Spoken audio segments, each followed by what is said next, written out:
கடனோடு நம்ம வாழ்ந்தா சில நேரம் சில உறவுகள் நம்முடைய வீடுகளுக்கு கூட வர மாட்டார்கள்.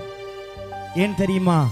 ஏன் இவருடைய வீடுகளுக்கு போனால் என்னிடத்திலும் கடனாக பணத்தை கேட்டு விடுவார்களோ, இல்லாவிட்டால் இவர்களோடு பேசினால், இவர்களோடு தொடர்பு வைத்தால் ஏதாவது பணத்தை கேட்டுருவாங்களே, ஏதாவது உதவியை கேட்டுருவாங்களே, உங்களுக்கு கொடுத்தா வாங்க இயலாதே, இவனை கரங்கள்ல கொடுத்தா இதை நாங்க திரும்ப பெற்றுக்கொள்ள இயலாதே, இதை முடியாதே என்று சொல்லி சில நேரம் சில உறவுகள், சில மனிதர்கள் நம்முடைய வீடுகளுக்கு வரமாட்டாங்க, நம்மளோடு பழக மாட்டாங்க.